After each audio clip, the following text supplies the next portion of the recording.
O silêncio. Existem outros portais além dos que você indicou? Existem. O não manifesto não é separado do manifesto. Ele está presente em todo o nosso mundo, mas se disfarça tão bem que quase ninguém o percebe. Se você souber onde procurar, vai encontrá-lo em todos os lugares. A cada momento um portal se abre. Você está escutando um cachorro latindo lá longe? Ou um carro passando? Escute atentamente. Consegue sentir a presença do não manifesto nessas ocasiões? Não consegue? Procure no silêncio, no lugar onde os sons nascem e para onde retornam. Preste mais atenção ao silêncio do que aos sons. Prestar atenção ao silêncio exterior cria um silêncio interior e a mente fica serena.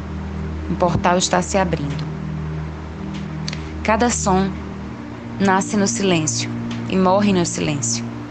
Sua curta duração é cercada pelo silêncio. O silêncio torna possível que o som aconteça. É uma parte intrínseca, mas não manifesta de cada som, de cada nota musical, cada melodia, cada palavra.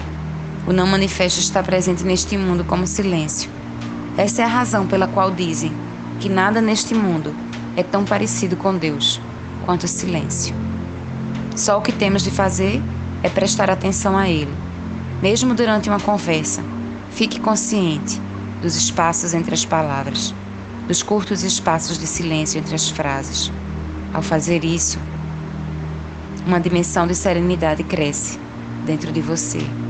Não conseguimos prestar atenção ao silêncio sem que, ao mesmo tempo, estejamos serenos em nosso interior. O silêncio está do lado de fora e a serenidade dentro de nós. Você penetrou no não manifesto. O espaço. Do mesmo modo que o som não pode existir sem o silêncio, nenhuma coisa pode existir sem o nada, sem o espaço vazio. Cada objeto material, ou cada corpo, veio do nada, é cercado pelo nada e vai voltar para o nada. Até mesmo no interior de cada corpo físico, existe muito mais nada do que algo. Os físicos nos dizem que a solidez da matéria é uma ilusão. Até matéria aparentemente sólida, como o nosso corpo, é quase 100% espaço vazio. Tão grandes são as distâncias entre os átomos em comparação com o tamanho deles. Além disso, mesmo no interior de cada átomo, a maior parte é de espaço vazio. O que resta é mais como uma frequência vibracional do que partículas de matéria sólida, como uma nota musical. Os budistas sabem disso há mais de 2.500 anos. Forma é vazio, o vazio é forma, afirma o Sutra do Coração, também conhecido como o Sutra da Sabedoria, um dos mais antigos e conhecidos textos budistas. A essência de todas as coisas é o vazio. O não manifesto não se apresenta nesse mundo só como silêncio. Ele também é o espaço que perpassa todo o universo físico, por dentro e por fora. É tão fácil de não percebermos quanto o silêncio. Todos nós prestamos atenção às coisas no espaço, mas quem presta atenção ao próprio espaço? Você está sugerindo que o vazio ou nada não é apenas nada e que existe alguma qualidade misteriosa neles? O que é o nada? Você não pode fazer uma pergunta como essa. A sua mente está tentando transformar nada em algo. No momento em que você faz isso, já o perdeu. O nada, o espaço, é a aparência do não manifesto, como um fenômeno externalizado, em um momento percebido pelos sentidos. É o máximo que alguém pode dizer a esse respeito, e até mesmo isso é uma espécie de paradoxo. O nada não pode se tornar um objeto de conhecimento. Não se pode fazer um doutorado sobre o nada. Quando os cientistas estudam o espaço, geralmente o transformam em alguma coisa, e assim deixam de captar a verdadeira essência dele. Por isso, não me surpreende que a última teoria sobre o espaço seja de que ele não é completamente vazio, que é preenchido por alguma substância. Quando existe uma teoria, não é difícil encontrar uma tese para comprová-la, ao menos até que outra apareça. O nada só pode vir a ser um portal para o não manifesto se você não tentar se apoderar dele ou compreendê-lo. Não é isso que estamos fazendo aqui? Não necessariamente. Estou lhe dando umas pistas para mostrar como trazer a dimensão do não manifesto para a sua vida. Ninguém está tentando compreendê-lo. Não há nada para compreender. O espaço não tem existência. A palavra existir significa destacar-se.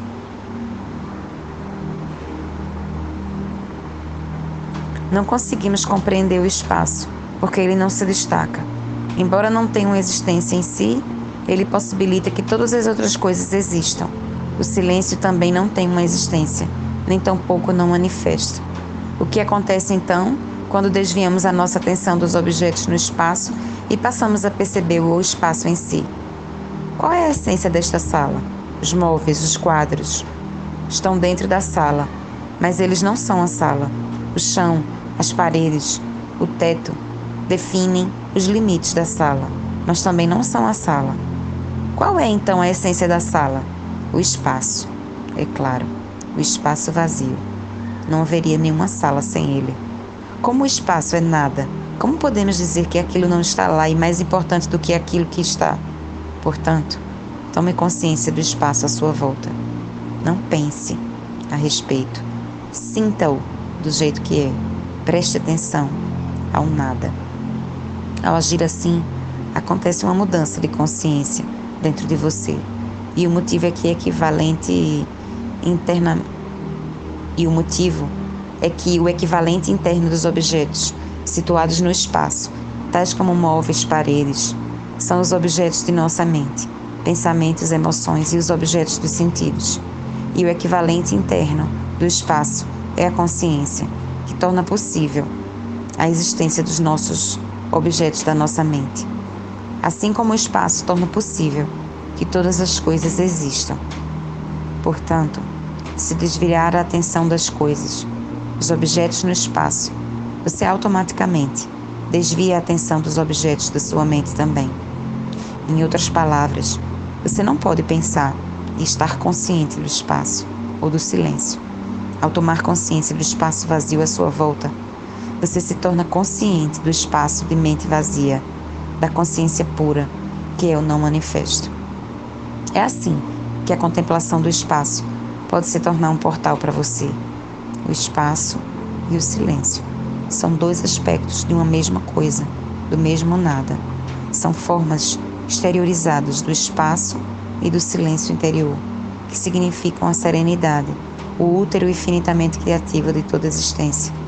Muitos seres humanos não têm a menor consciência dessa dimensão. Não existe espaço interior, não existe serenidade, não existe equilíbrio. Em outras palavras, eles conhecem um mundo, ou pensam que conhecem, mas não conhecem Deus. Identificam-se exclusivamente com as formas físicas e psicológicas que construíram, mas não têm consciência da essência. E como cada forma é altamente instável, vivem com medo. O medo causa uma profunda e distorcida percepção de nós mesmos e dos outros seres humanos. Uma distorção na nossa visão do mundo. Se uma revolução cósmica provocasse o fim do universo, o não manifesto não seria afetado. O livro, Um Curso em Milagres, expressa essa verdade de modo comovente. Nada real pode ser ameaçado. Nada irreal existe. Aqui reside a paz de Deus. Se você mantém uma conexão consciente com o não manifesto, você valoriza, ama e respeita profundamente o manifesto e cada forma de vida contida nele, como uma expressão da vida única além da forma. Você também sabe que cada forma vai se dissolver e que no fim, nada lá fora tem tanta importância. Você conquistou o mundo, nas palavras de Jesus, ou como Buda colocou, você passou para outra margem. A verdadeira natureza do espaço e do tempo. Pense agora no seguinte: se não existisse nada, só o silêncio, ele não teria nenhum significado, porque você nem ia saber o que era aquilo. Só quando o som apareceu é que o silêncio passou o sentido. Da mesma forma, se só existisse o espaço, sem nenhum objeto, ele também nada significaria para você. Imagine-se como um ponto de consciência, flutuando na imensidão do espaço, sem nenhuma estrela, galáxia, somente o vazio. O espaço não teria imensidão, ele nem estaria ali. Não haveria velocidade, nem movimento de um ponto para outro. São necessários ao menos 2 pontos de referência para que a distância e a velocidade possam ter um significado.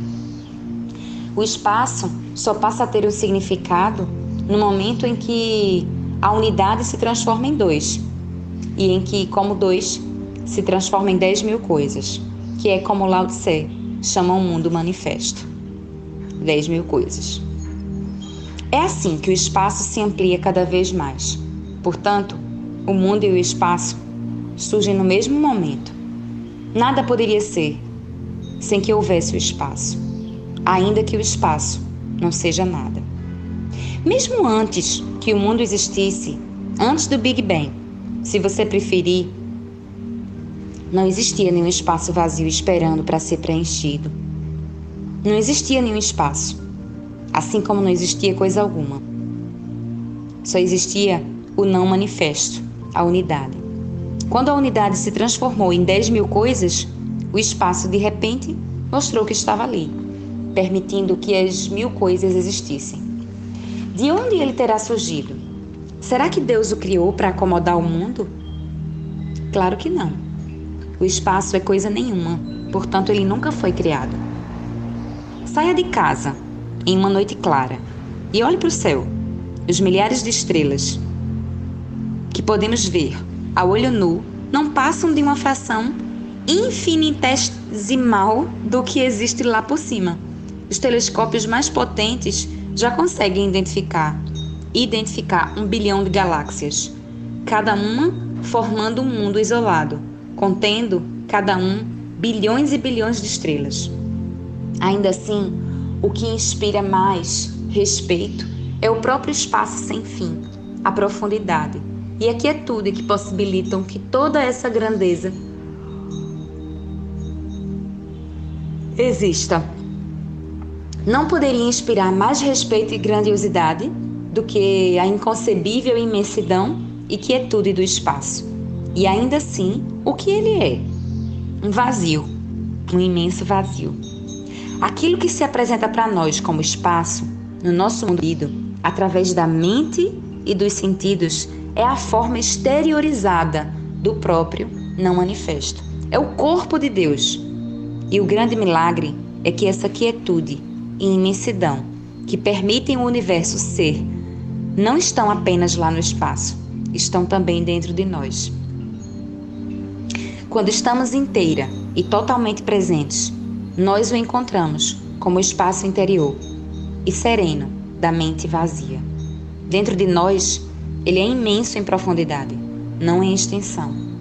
A extensão espacial é, em última análise, uma percepção distorcida da profundidade infinita, uma característica da realidade transcendental única. De acordo com Einstein, o espaço e o tempo não são coisas separadas. Não entendo muito bem, mas acho que ele está dizendo que o tempo é a 4ª dimensão do espaço. Ele chama isso de o contínuo do tempo e espaço. Sim, o espaço e o tempo que percebemos são, em essência, uma ilusão, mas contêm um cerne de verdade. Correspondem às 2 características essenciais de Deus, que são a infinitude e a eternidade, vistos como se tivessem uma existência externa, fora de nós. Dentro de nós, o espaço e o tempo possuem um equivalente, que nos revela não só a verdadeira natureza de cada um deles, como também a cada um de nós. Enquanto o espaço corresponde à quietude, à infinitamente profunda região da mente vazia, o tempo tem o seu equivalente interno, na presença, na percepção do eterno agora. Lembre-se de que não há diferença entre os dois. Quando o espaço e o tempo são percebidos em nosso interior como não manifesto, mente vazia e presença, o espaço exterior e o tempo continuam a existir para nós, mas perdem a importância. O mundo também continua a existir para nós, mas não nos impõe mais restrições. Portanto, o objetivo final do mundo não está dentro do mundo, mas na transcendência do mundo. Assim como nós não teríamos consciência do espaço se não houvesse objetos no espaço, o mundo é necessário para que o não manifesto seja percebido. Talvez você tenha ouvido o ensinamento budista. Se não houvesse a ilusão, não haveria iluminação. É através do mundo, e em última instância, através de você, que o não manifesto é reconhecido. Estamos aqui para tornar possível que o propósito divino do universo se revele. Veja só como você é importante. Esse trecho lembra muito a professora Lucilena Galvão da Nova Acrópole, em que ela repete muito uma frase, que a consciência só se revela no contraste.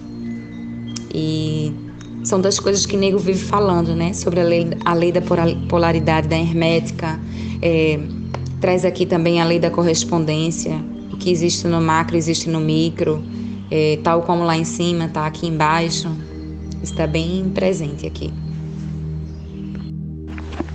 A morte consciente. Além do sono sem sonhos, de que já tratei, existe mais um portal involuntário. Ele se abre, por breves momentos, na hora da nossa morte física. Mesmo que tenhamos perdido todas as outras oportunidades de alcançar a realização espiritual durante a vida, um último portal vai se abrir para nós, imediatamente após o nosso corpo ter morrido. Existem inúmeros relatos de pessoas que descreveram esse portal como uma luz radiante, depois de regressarem do que é comumente conhecido como experiência de quase morte.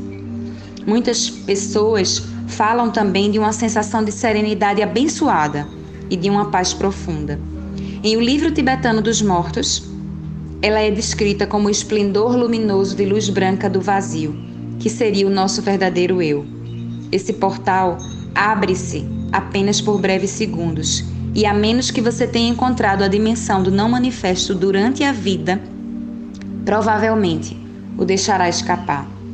Muitas pessoas carregam uma grande resistência residual, muito medo, um forte apego à experiência sensorial, uma enorme identificação com o mundo manifesto.